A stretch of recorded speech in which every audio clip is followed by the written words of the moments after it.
뱃살 빼기 핵심 키워드 딱 한 가지만 꼽아봐. 혈당. 이 혈당 수치가 중요합니다. 혈당 관리가 안 되면 살 못 뺍니다. 절대 안 빠져요. 응?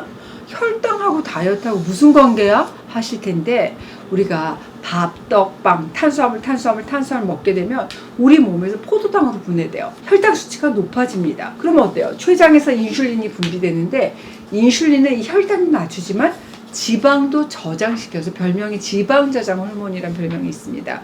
그래서 살이 찌게 되는 거거든요. 혈당 다이어트 하셔야 됩니다. 그래서 제가 오늘 단기간에 뱃살 빼는 4가지 방법 알려드릴 겁니다. 첫 번째, 정제 탄수화물을 끊으십시오. 이 정제 탄수화물, 밥, 떡, 국수 이런 것들은 급속도로 소화가 돼서 혈당 수치를 어때요?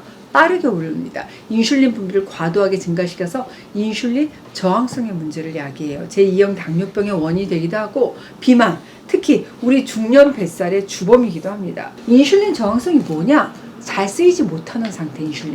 인슐린 저항성이 증가하면 인슐린이 제대로 작동을 못하니까 내 몸에서 인슐린 더 많이 만들고, 그 결과 인슐린 분비가 많아지는 고인슐린 혈증이 유발이 됩니다. 이 인슐린의 역할이 혈당 낮추는 거, 그것뿐만 아니라 지방세포에 이렇게 저장하는 역할을 하거든요. 그러니까 인슐린 분비가 증가됐다? 그만큼 지방도 쉽게 축적이 되겠죠. 그러니까 인슐린 저항성이 높으면 쉽게 살이 찝니다. 특히 뱃살이 많이 늘어요. 쉽게 얘기해서 인슐린 저항성이 높기 때문에 살이 쉽게 찌고 잘 안 빠지는 몸이 된다. 굶어도 안 빠진다. 이런 말씀 많이 하세요. 그러니까 인슐린 저항성을 개선하면 나이살 뱃살을 줄일 수가 있다? 맞습니다. 정제 탄수화물을 꼭 끊읍시다.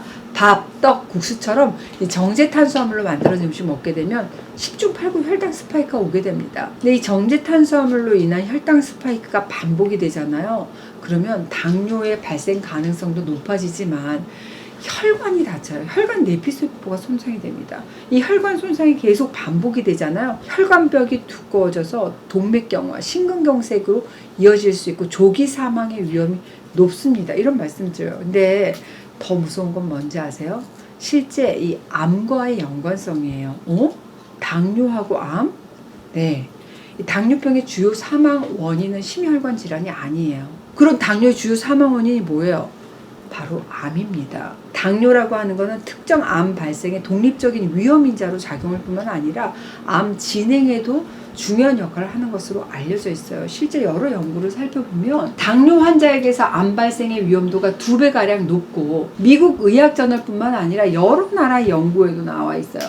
우리나라 연구 한번 볼까요? 우리나라에서도 당뇨하고 암 연관성에 대한 대규모 데이터 분석 연구가 있습니다. 이 연구에서는 우리 한국 사람한테 당뇨병군의 특정 암 발생 위험률을 확인해 볼 수 있는데, 잘 들어보세요. 당뇨하고 가장 관련이 깊은 장기, 췌장이잖아요. 췌장암의 발생 위험률이 가장 높았고, 그 다음으로는 위암, 대장암, 간암 발생 위험도 당뇨병군이 그 대조군에 비해서 훨씬 높습니다. 남성 당뇨다 그럼 전립선암의 위험도가, 여성 당뇨병이다 그럼 자궁 내막암의 위험이 의미 있게 높은 것으로 나타났습니다. 아니, 당뇨가 있을 때 암 발생의 위험이 높아지는 이유가 도대체 뭘까? 제가 미국의 한 연구팀이 당뇨로 인한 암 발병의 원인에 대해서 발표한 내용이 있어서 그걸로 소개해 드릴게요. 이 연구를 보면 당뇨의 암 감수성 요인은 바로 인슐린 저항성. 이 인슐린 저항성으로 혈당 조절을 실패하면 발생하는 딱 3가지 문제로 정리해 볼 수 있습니다.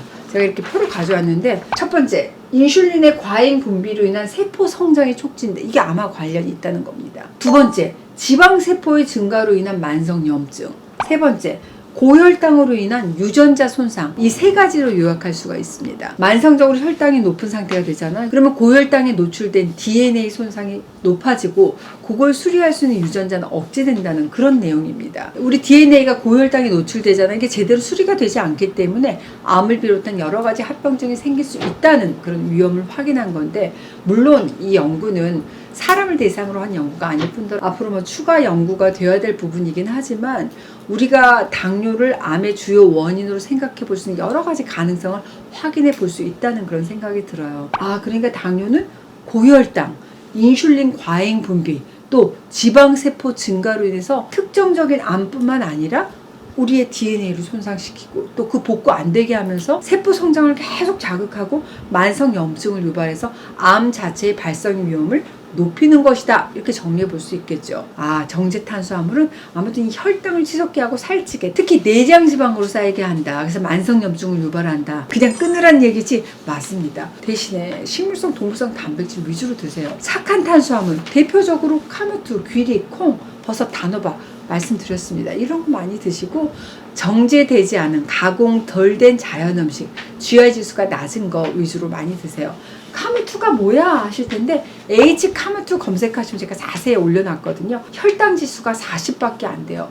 백미의 절반 수준, 특히 이 식이섬유 함량이 굉장히 높습니다. 그러니까 혈당을 어때요? 천천히 올리는 효과가 있어서 다이어트 할 때도 좋아요. 당뇨인들 이 카무투 열풍인 것 같아요. 카무투 하시던데, 이 카무투가 실질적으로 혈당 조절에 도움이 된다는 그런 연구 결과도 있습니다. 2016년도 유럽 영양학 저널에서 카무투 식단이 제2형 당뇨병 환자의 혈당 조절에 도움이 된다는 내용의 논문을 발표한 바가 있어요. 귀리도 혈당 지수가 55, 콜레스테롤, 인슐린 수치를 안정시켜주는 그런 효능이 있습니다. 이런 거 많이 드시잖아요. 혈당 천천히 올리지, 금방 안 꺼지고 포만감이 유지되니까 다이어트에도 도움이 돼요. 꼭 챙겨 드시기 바랍니다. 그 맛있어요. 식초, 오이, 당근, 샐러리 같은 채소 스틱, 아니면 삶은 계란 같은 단백질 음식을 식사하기 전에 먼저 드시는 것도 혈당 스파이크를 막을 수 있는 좋은 방법이 될 수 있습니다. 이거 딱 한 달만 실천을 해보세요. 어라? 내 몸이 가볍네? 야식 생각이 안 난다. 내 몸이 말을 할 겁니다. 두 번째, 공복을 지켜랍니다. 이 공복은 우리 몸을 크게 변화시켜요. 오랜 시간 동안 음식이 안 들어올 때 이 몸에서는 공복을 느끼잖아요. 그러면서 내 대사계가 변화합니다. 어떻게 변하냐? 내가 배불르게 먹었을 때는 포도당을 이용한 에너지를 사용을 하거든요. 근데 배가 고프잖아요. 공복이잖아요. 그럼 지방을 사용하는 대사로 변합니다.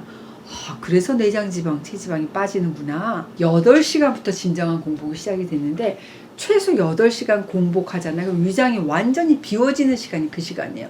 위장이 쉬면서 불필요한 요소를 제거하는 청소를 하고, 공복 12시간이 되잖아요. 이때부터는 간에 쌓인 지방을 분해하는 시간입니다. 공복이라고 하는 것은 인슐린이라든지 성장 호르몬처럼 노화, 그리고 체중에 영향을 끼치는 진짜 중요한 호르몬들이 있잖아요. 그걸 크게 변화시키는 게 바로 공복이에요. 근데 공복한 지 18시간이 되잖아요. 그럼 지방 대사가 전신에서 일어납니다. 근육에 있는 마블링 된 지방까지 다 빼서 쓰는 청소가 시작되는 시간이 바로 공복 18시간인가. 그러니까 적어도 공복이라고 하는 건 1시간 공복, 2시간 공복이 아니고 적어도 몇 시간? 12시간에서 18시간 정도의 공복을 유지하게 되면 내 몸속 지방을 없애는 데 도움이 된다. 이런 얘기잖아요. 배에서 꼬르륵 소리가 날 때마다 아이고 부끄러워 이게 아니라 이 소리가 날 때마다 나는 젊어지고 나는 살도 빠지고 있는 중이야 라고 알리는 소리라는 거 꼭 기억하시기 바랍니다. 공복을 길게 유지하십시오. 그러면 내 건강이 회복되고 체중 감량이 시작이 됩니다. 호르몬이 조절되고 내 몸은 병든 세포를 스스로 청소하기 시작합니다. 공복에 먹는 것이 없으니까 비로소 쌓여있던 지방을 꺼내서 에너지로 태워서 사용하고, 장이 비어있으니까 내 장기들이 마침내 휴식하는구나. 내 몸이 정화되고 염증이 내려가고 쉬면서 심지어는 재생까지 된다고? 아무것도 먹지 않았을 뿐인데 심장, 혈관, 뇌기능까지 회복합니다. 결국 살만 빼는 게 아니라 건강하게 살아가는 비결인 거죠. 단기간에 뱃살 빼는 세 번째 방법은 바로 식사 후 걸으세요. 그냥 걷기 의미 없습니다. 아닙니다. 산책하듯이 그냥 걷는 것은 뱃살하고 아무 관련이 없습니다. 소용이 없어요. 매번 걷기 운동 하시는 분들이 하시는 말씀, 아니 왜 난 1시간을 걸었는데도 살은 하나도 안 빠지냐 하시는데, 그건 여러분 걷는 방법이 잘못됐기 때문입니다. 살 빠지는 걷기 중요한 포인트 딱 2가지 있습니다. 바로 속도하고 보폭입니다. 속도, 인터벌 걷기, 즉 빨리 걷기, 천천히 걷기를 반복하는 게 포인트라고 할 수 있습니다. 평소에 걷기 운동 하는데 속도만 인터벌로 바꾸시면 돼요. 인터벌 걷기 어디서 많이 들어봤는데, 맞아요. 실제로 운동선수들이 인터벌 운동이라는 걸 하거든요. 달리기 선수들이 전력으로 빨리 달린 후에 걸으면서 잠깐 쉬고 다시 전력 달리기, 그리고 걷기를 반복하는 훈련을 인터벌이라고 하는데, 이걸 접목한 인터벌 걷기가 바로 이 걷기입니다. 살 빠진데 가성비 최고입니다. 걷는 속도만 바꿔도 살 빠지고 혈당 스파이크를 방지할 수 있다고? 맞습니다.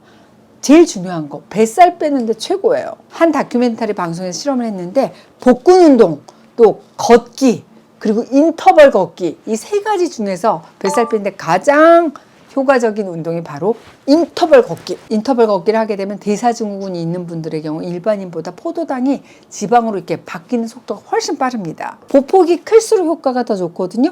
평상시보다 보폭을 좀 크게 해서 속도를 인터벌로 세게 했다가 느리게 했다가 하면서 걸어보시면 살 잘 빠지실 겁니다. 제가 오늘은 단기간에 뱃살 빼는 세 가지 방법 알려드렸습니다. 첫 번째, 정제 탄수화물 끊어라. 공복을 지켜라. 밥 먹고 나서 걸어라. 그냥 걷기 말고 속도와 보폭이 중요하다 말씀드렸습니다. 여러분 중에서도 나는 이런 방법으로 살 빼기 성공했다 하시는 분들 많으실 것 같아요. 성공담, 난 이랬더니 실패했어. 이 실패담 댓글로 달아주시면 저 댓글 읽기 되게 좋아하거든요. 많이 달아주세요. 그거 보면서 힘이 될 것 같습니다. 혼자 하면 다이어트 되게 어려워요. 근데 같이 하게 되면 힘내서 으쌰으쌰 할 수 있잖아요. 댓글 많이 달아주시고 파이팅! 하셔서 뱃살하고 좀 이별해 보시자고요. 오늘도 채널 H와 함께 건강하게 해밀레 하시기 바랄게요.